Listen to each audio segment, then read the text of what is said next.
All right, so some of the comments I hear regularly are from beginners, and they're completely confused about workflows. They don't understand the difference between Boolean n-gon workflow, subdivision workflow, when you should use what and how, and then there's 3D scans, and there's all kinds of other fun stuff.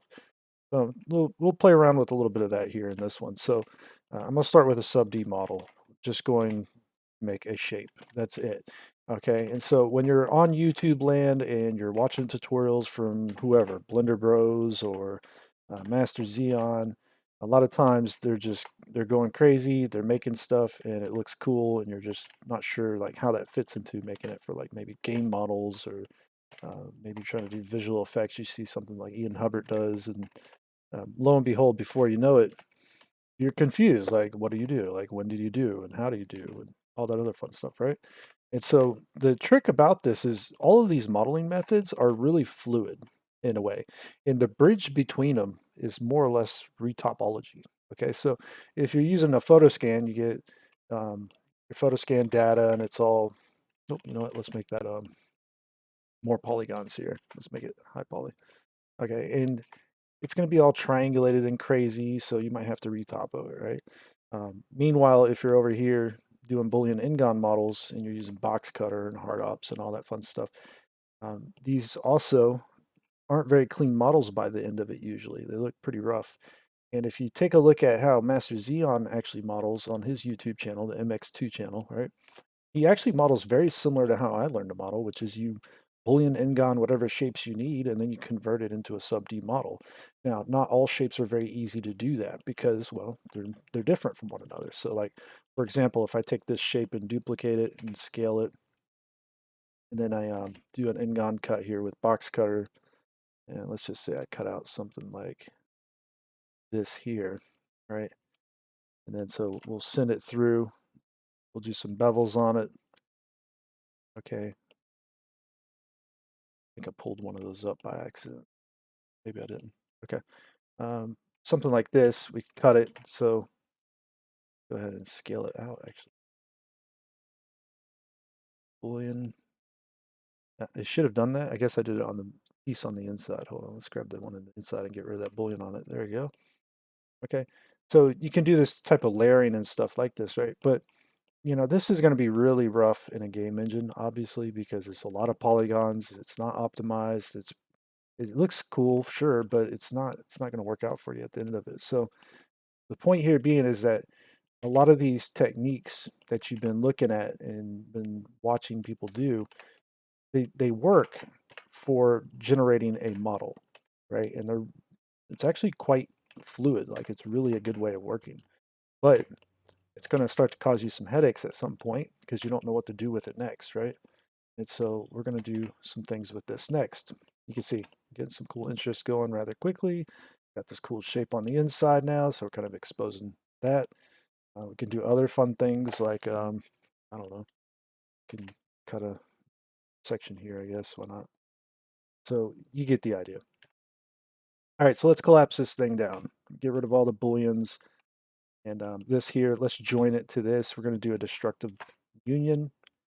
So Control Shift and B if you have bool tools enabled, and you can just, and generally that'll work out. Actually, let's make that a little smaller. Maybe make it a little bit smaller. Maybe, actually, I'm not happy with it. Let's chop the top off. Okay. You see where this is going now? We're able to do all this kind of stuff like this. Easy, right? This is the easy form of modeling. It's fun too. So now we can do the Control Shift B and auto Boolean union. So it's a destructive way of working that I personally use. But so little things like this, you'll have issues with, well, you want to bevel this and now you can't. So you need mesh machine and now you use Boolean cleanup tool or use offset cut. And then now you can do the Boolean with the offset cut from mesh machine, right? So there's a lot of cool things out there that help aid in modeling, right? And Blender is just half of it. The add-ons for Blender is just half of it. There's also things like ZBrush. There's CAD software. There's things like Substance 3D Modeler, which is a completely different kind of workflow. But when you start learning all these different tools, you find what works for you, what's fast, what's efficient, what you like, what you don't like. You'll find that you can actually go back and forth between all of them rather easily, right? So this, for example, doesn't look too sharp. Like it looks okay, it looks cool, but because of some of the oddities of Boolean N-gon workflow and things I may have not done properly, it's now got like these weird sharp edges and bad angles and other stuff like that. And so sub-D in reality is kind of like the gold standard of being able to accurately reproduce um, a model for the most part across different softwares. And that's because Pixar put it out back in the day, open subdiv, and that's what Blender uses, Maya, Max, pretty much everything, right? And so it has like a set of rules that it follows. So you can use like base cage mesh to generate a higher poly mesh. You can up-res and down-res your mesh. And it's always going to be, for the most part, predictable as long as you laid it out correctly. So, but this is a little bit more unpredictable. So you can think of like subdivision as general, general relativity and physics, and then Boolean N-gon workflows, quantum mechanics or something, perhaps, right? This gets a little bit more interesting because now we have the option of also doing things like voxel remeshers and quad remeshers and all that fun stuff. So let's quad remesh this actually using the quad remesher add-on. And we'll go with symmetry across X and just see what happens. Okay, it's probably not going to generate the best result here. But the idea of quad remesher at least is meant to kind of allow you to quickly turn any model into a subdivision ready model, but it's still got a lot of faces, a lot of polygons, still needs a lot of optimization if you were to try to put this in any kind of game engine. So you could probably take this, subdivide it, shade it smooth, and you can use this as a base, right? To sculpt on, to create further, or whatever the case, but it may not be a very good game model. Most game engines, Unreal Engine 5 nanite crazy system aside, most game engines, this is killer. Like this, you're not going to be able to have a good time with this in a game engine because it's too many polys. There's reduction methods that sometimes work well on certain types of objects. So like hard surface isn't one of those, but like rocks and things like that, you could even probably get away with using something like a decimate modifier, right? So you could do decimate and knock this thing back down to a much lower polygon state. In certain meshes, this responds very well. This actually will preserve your UV seams um, when it decimates, but it's triangulated now. And all models in game engines also become triangulated if you didn't know that. So this might work for static mesh, potentially. Dirty, is it technically right? Maybe not, but this is what a lot of people are doing with like photo scan data when they're turning them into game models and things like that. They're not taking them to sub-D, they're pushing them to triangles and stuff like that. So I just wanted to point that out there for you real quick. But this is also where things get interesting because just as we did with the quad remesher, Blender has its built-in sculpting remesh, right? The remesher here. There's a modifier for it too, by the way. It's just I prefer doing it in sculpt mode for some. So Shift R. I'm preserving the pole or fixing poles here and preserving those stuff. So Shift R, Control R, and we can remesh in this manner. Now this isn't real pretty, perhaps. So let's make it a little bit higher resolution. Okay, we'll do that for now. And then we'll go to smooth corrective modifier. We'll change this to factor of 1, let's say like 25, and we'll do 0.1 maybe. We'll get away with it. Okay, yeah, that smooths it back down like so. Okay, so let's apply smooth corrective, go into sculpt mode, and we can turn on symmetry for X. We can use our tools that we want to use to sculpt. And a side note here, the only way you can use smooth strokes is stabilized stroke here. And this thing is like a lazy mouse. I personally don't care for it much. I did just make a video not too long ago about a program called Lazy Nizumi. It's usually what artists use for doing art in 2D applications, right? But you can actually attach this to the Blender window as well, and you can use this while you're sculpting. So this is something you might want to check out. It's a paid program as well. But a lot of these artists out there that you're looking at and they're creating these really awesome 3D models, there's little tricks of the trade that they're utilizing in order to make these things happen. Not just design tricks, but also, little tools and utilities and stuff that they might be utilizing as well. So now I have brush smoothing, but I'm not using the brush smoothing from Blender. I'm using the brush smoothing from Lazy Nizumi, right? So I can create much cleaner lines this way at least. Won't give me perfect lines with my current configuration of it, but Lazy Nizumi has a lot of things you can configure basically. So we can go in and we can sculpt. We can use alphas to do some hard surface type stuff if we wanted to. We can see where our hard edge was. Now it's gone. That's not a big deal. And so we can actually punch things in if we needed to and remesh this again later on. And Sculpting's unique kind of in a sense because it's actually there's a little bit of finesse to it. Like you're not going to get good results unless you actually spend the time to get good results doing it. And it becomes a little bit slow at times. And I think doing like hard surface sculpting in Blender is probably your biggest challenge. And doing hard surface in ZBrush might be a better bet. So ZBrush really is kind of like the better sculpting program overall. So just keep that in mind. Blender does have limitations. It's not always going to be your best bet when it comes to trying to create certain things. Now, where does Blender actually shine when it comes to sculpting and all this nonsense? Well, it's a it's a mesh, first of all, so we still have the ability to go ahead and use booleans. Now, this might get pretty slow here when we do this, and so let's try to use box cutter for it first. We'll see how slow it is. So I'm going to use a box cut, see if I can't orbit out, and I pretty much froze up. All right, so it's a little too dense for this right now, actually. And so this is kind of where, at least on my system, it's not a good idea to do this. But so you have reduction. You can go back to decimate or something, and maybe you want to make this half as many polygons. Maybe that'll help us out. Who knows? And we reduced it, and it looks trash, but whatever, it's done.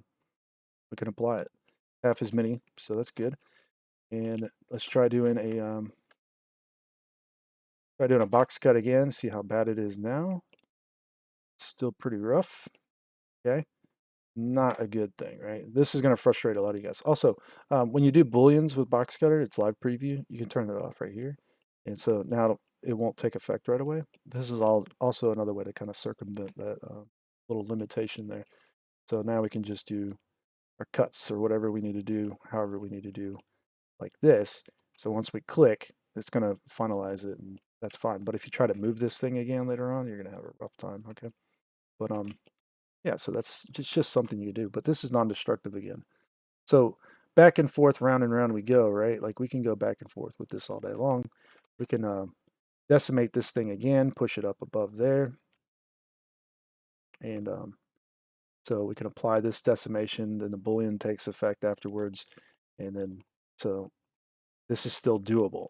Now you're probably wondering like, well, now we're getting rid of all the details here, so why would we want to do this to begin with? Well, Booleans just allow you to do hard surface shapes a lot faster than most other modeling methods, generally speaking.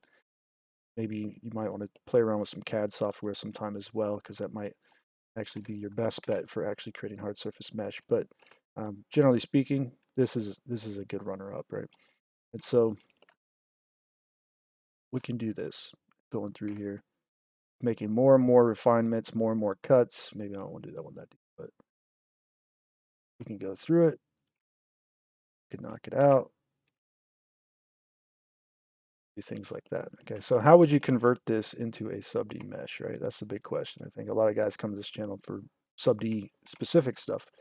And the truth there is that it's retopo, manual retopo at that, because more than likely quad remesher won't nail a shape like this. So as ridiculous as this shape is, let's make it more something like this, okay? And let's collapse it down. There we go. We want to sculpt on this thing still. You got it. We can do a remesh. The value there that we were using was way too high, apparently. And so, at least on my system, it's too high. I think it's VRAM or GPU draw or something. I don't know. Anyways, so these shapes like this in general are your best bet. You can sculpt them, boolean them, whatever. They can be low quality, low res. The only thing you really have to worry about is maybe like curved surfaces. You want to try to keep the resolution high enough that it looks nice and round still and not faceted. But you can sculpt on this thing, apply scale here. You can go crazy, right? You can just have a lot of fun with this. All right, then so we can go through this all day long. Just play here, basically. That's not the point of this video. So what do we do? Well, first up, we could smooth this back down a little bit with a smooth corrective, or we can use sculpt mesh filter, smooth here at the top. And we could also try to utilize this thing. Might soften it up a bit, but whatever. So let's do some retopo. We're going to create a mesh plane, okay? And this plane, a lot of times when I retopo things, I turn on snapping, face project, median, line rotation to target, project individual elements. This is going to make it act like your mesh is going to act a little weird when you move it, but this works. A lot of people use shrink wraps. I don't even bother with the shrink wraps because I have the base mesh. I don't really need it. I got an idea of what I'm doing here. So it's faster for me to just get started this way, where I can just take this single plane and move it, press G, and it's going to snap to the surface like so, right? And so now, anything that seemed extremely complicated when you created it, right? It might be complicated. It might be pretty hard to retopo some of this stuff, but you certainly are able to save it as far as topology goes. Like you're not going to have a major issue with this topology because you can correct it. That's it. You might have to do it manually, but you can go through here and you can lay things out the way you need to so that it subdivides. And it subdivides good and it has good topo, basically. And so if you're making a game model, you can also do this for your low poly meshes as well. They would be Boolean Ngon triangulated type meshes, right? But they would you'd only need to do like contour tracing for the most part for those. Contour tracing looks something like this, where you press E, and like maybe if I was doing a subdivision corner, I'd need the 3 edges. But when you're doing a low poly, you might just figure like you need a certain amount of curvature in an edge, and then you don't need anything through here, so you might just go for it, right? And so contour tracing can be extremely fast and efficient. You can also do this and then go and convert this into a sub D as well. It doesn't really matter, but so you can see contour trace, right? Like I need a certain amount of curvature here, so this is an excellent way of working. You see where this one's wanting to go, all the way up here for some reason. Okay, bring it out, stop there, go over here, and there we go. Yeah, so it doesn't have to be as complicated as it sounds. A lot of people, as soon as they hear the words retopo, they're like, oh no, what does that mean? I got to do a bunch of work like this. Yeah, it's a little bit of work, but it doesn't take that long really at the end of it. Just kind of, just get what you need done, and then go for it. So I'll press F, fill between those two like that. Maybe I want to actually scale these in and kind of position them all together. When you have project individual elements on, all of these will snap to the surface underneath it by itself. So it won't do them as a group, basically. You can move them as a group, but they'll snap to the surface individually. So now you can go around and you make, additional fills or whatever the case may be. But like right through here, these two might end up becoming pieced together. Notice I did a loop cut. It didn't snap to the surface. You got to hit G sometimes. Also, if you really don't want to mess up your model, whenever something's on the back side of something, like these back here, if I was to accidentally grab that and try to move it, it's going to snap to the front side. So don't do that, okay? But this whole area right here, for the most part, I don't know we'll be able to do it, but Control F, grid fill. Nope, we need another loop or 2. Let's see what happens here. We'll do another 2.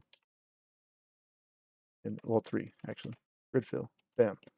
Just like that. Grid fill usually works out pretty well. You can kind of play with the values here, see if you can get a better result. Sometimes you got to turn on simple blending and flip it around. I think that's there. That's probably about as good as that area is going to get. So now we're working this out. If I control to it, you'll see it'll Z and isolate it. So we're starting to actually generate a sub D mesh here on the backside anyways, the way we have it set up. Now the topology is not quite doing right here. Got a redirect happening of some sort. So you can see, yeah, that's not quite what I need, but let's go into edit mode, unisolate, turn subdivision off in edit mode, and turn wireframes off, and you'll only have this. So that edge there, we probably will need that, but this one we can get rid of for a second right through here. Control X, just dissolve it. This will join over to there. You see how this topo is running. Now we can do some corrections here. And so this type of retopo like this, hard surface or organic, I don't care what it is excellent for learning how to subdivision surface model, because you'll start to realize, well, you need your edges, right? So you're going to have to kind of secure all those and make that work on to hold that curve on that edge, right? But also it's going to start showing you when you can do reductions and also redirect, right? Sometimes you might not need a whole lot of faces, or you might need more faces in one area than another. It happens, right? So there's a little trick here. Like say we had all this here. Maybe we needed this many edges on the bottom, but we don't need this many on the top. So we can do things like reduction. I control X those two, use the knife tool, cut, cut, cut, and cut out this way. This is basically this whole section here. You've seen this before. This is an inset. It's like half of an inset, right? So when you dissolve those, it's a reduction. It's a 3-to-1 reduction right there, right? And so this, once you understand quad modeling in general, it's a lot easier to deal with, right? So once you start looking at things as what they are, it makes a lot more sense as well. So for example, when I do this thing here, you're like, oh, what is this? That's a quarter of an inset when it's cut down the middle, right? That's it. So it's a quarter inset. The same topo right here is there. Also, triangles, when they subdivide, they become quads, if you didn't know that. So sometimes you can use triangles if you're going to apply a level 1 subdivision. It will turn into quads usually. Same with n-gons. Not always the case with n-gons because if you can have more. Anyways, but just proving points here that this is a pretty standard, gold standard, I guess, of 3D modeling. And so when you see those other methods, they really start to confuse you and kind of bum you out maybe.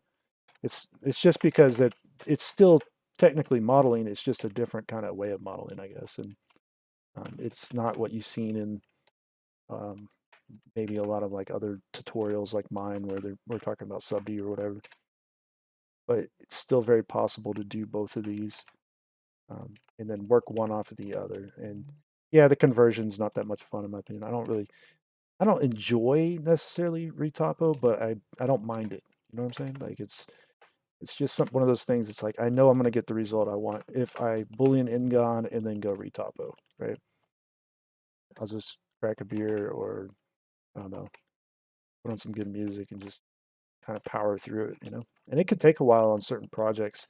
Certain types of models can be extremely time consuming to retopo, but not all of them are. So it's actually pretty fast on a lot of them. Like something like this, and I figure maybe like an hour. I could probably get through at minimum an hour getting through this particular shape. But when you have a whole project and you have to retopo piece after piece after piece, right? It can get a little frustrating. Um, but if you retopo as you go at the same time, like well, as you're doing Boolean ngon modeling, you finish a piece, you're like, I like that. That's probably going to work. And then you just go ahead and retopo it. You could do that as well. I don't actually recommend that though. And there's a reason for that. And the simple reason is because what's going to end up happening is you'll want to change something last minute, and you're going to be stuck with a retopoed mesh that you just wasted time on, basically. So don't do that. Even though I just said you could do that, but finish your model out, Boolean ngon, sculpting, use subdivision even if you want to. You can create a subdivision mesh to combine subdivision meshes to retopo those subdivision meshes. It's really kind of maniacal when you think about it. Think about like that shape we kind of started with, right? Ooh, happened there. Think about a shape like, oh, it's because I'm snapping. It did that before. Okay, so you start with a shape like this and you subdivide it. You're like, oh, we got like a fuel can for a gas tank of a whatever motorcycle ship, something. But then you want to like pancake this thing. I call it pancake. It's layering basically, but like you want like a little element that sticks out of it like this, right? And then maybe you want some Boolean ngons cut into it, kind of like what we just did, but you want something like this. Let's try that again. I want to move this one. There you go. A bevel? Oh, what's going on here? I think I broke it. Done. There you go. All right, so we cut it. This is here now, and the same process is occurring basically. Like we can subdivide this, push that down like that. We can actually take this mesh, apply the subdivision, bring it down here, apply this Boolean on this, and then maybe we use this as another Boolean object, right? I mean, we could do things like that. So now we're doing Booleans with subdivision meshes. Yeah, it gets crazy, guys. So you're able to do this, you're not going to have too many problems with it by the end of it, because this is starting to look kind of interesting, right? Maybe a little bit thinner. I think I rotated it. Take a look at its rotational value here. Let's zero the 2 out. Can bump this subdivision up, apply it, apply the Boolean. There we go. Shade it smooth. Now we got something really interesting going. We have a major issue right here. I don't know what the heck that is, but so we're just going to press Control J and join these. Oh, maybe not. Let's apply that subdivision. Control J and join these two. You see those normals flip around. Alt N, recalculate outside. Let's go into sculpt mode. Hit Shift R. We'll make it pretty dense, and this remesher just happens to fix things like this quite well usually. We'll see if it works here. Control R, and it did okay. She didn't do too bad. Fix poles. Control R. See the difference there, right? Cool. So yeah, that's not too bad. We can mesh filter it, smooth it. All right, now we have maybe another shape we can actually go after and try to retopo, right? If we wanted to, or if we have quad remesher and it happens to work on this one, which it might, we'll see. We might use that as a base that we can further sculpt on or Boolean or whatever do there. So it's all about your end result, right? So if you can do that, do that. So we're not going to retopo that whole thing. That'd be ridiculous to do in this one video, but that's the process I usually go through. When things get a little confusing because you get, like you're working over here and you see all this stuff in the background, it's kind of hard to select things. Don't forget, you can control right click, do a lasso selection, press H. You can hide things you don't want to see, right? Or if you want to see only a certain specific area, you select whatever it is you want to see and hit Shift H and it hides everything else. That's in edit mode, by the way, right? Okay, so that's something you can do. But you can always split mesh out as well. So like if you want to just work in little sections, you can start new planes all over the place and then try to line all the different edges up between the different objects. And then you can hide, different pieces of mesh through the list, the outliner there. Not a big deal. Also, sometimes working with gray on gray obviously is a problem. So you can use random up here. That usually works out pretty well. In this case, you just happen to choose 2 greens. Okay. If I take this and apply scale, no, it doesn't do nothing. If I take this and duplicate it, there you go. You can see it change color. I don't know why Blender makes you duplicate it, but yeah, that's a thing. So maybe I duplicate this, delete that. Let's see. Can it always do it? Yeah, it's always going to do it. So duplicate, duplicate. Do you get a color you like, I guess? Yeah, it's ridiculous. Don't do that. There's a lot of duplicates. Huh? Anyway, so you can add a material to this. New material. Go to viewport display at the bottom. This is an Eevee, right? So color, change the color to whatever you want. Let's say red. Turn the alpha down. All right, you won't see it right now because we're using random, but we can go back to material. You'll see it. Okay. So we hit Alt Z. So we can use red, blue, whatever you want. I use blue personally. I got a material already set up here for that. So I'll use this material for retopo and cages. When I'm doing a cage or any kind of mesh on top of mesh, usually this is a good little setup for you, usually speaking, generally speaking, right? Yeah, so look at this right here. We might be able to, if we collapse this down, we'll just do this one section and I'm going to end this video, but we might be able to Control F and grid fill, bam. Oh, it went out that way. Didn't expect it to do that, but it did. We'll try the grid fill again. We'll see if we can't somehow twist this around so it behaves differently. There we go. What do we got going on here? Do a couple cuts and do that offset like so. All right, that's not what I wanted. See if I can do the offset differently. Yeah, so sometimes you might not get lucky and that won't work out, but you could do like a fill through here. Let's see, 1, 2, 3. Maybe only do 3 here. It might work. I don't know. That's the right number. Grid fill. Oh, yeah, it worked. It's still trying to do it up here. It's just not as bad. Down here, it shouldn't do that. See? So you could grab maybe like right in the middle and just press Alt S, push that in a little. Or you could snap it to the surface. Forgot about that. Yeah, we can snap, guys. Press G, and there you go, done. So swap it over. Symmetrize it using Mesh Machine. If you don't have Mesh Machines symmetrize, you use a mirror. But there's a add-on that comes with Blender called Auto Boolean. It does something similar, but it's a little rougher to use. I don't actually think it's that great, but something you could take a look at and check out if you wanted to. So, but ultimately, yeah. So this will get you back to that kind of gold standard, I guess, if you will, and it'll get you on your way there at least. So this can't see those; they're too tight. Let's see if I can just merge it. Then maybe I can just merge it. Okay, so I'm going to turn on end result. Okay. Should. Got the right mesh here? Okay, I should be able to grab that. Oh, maybe not.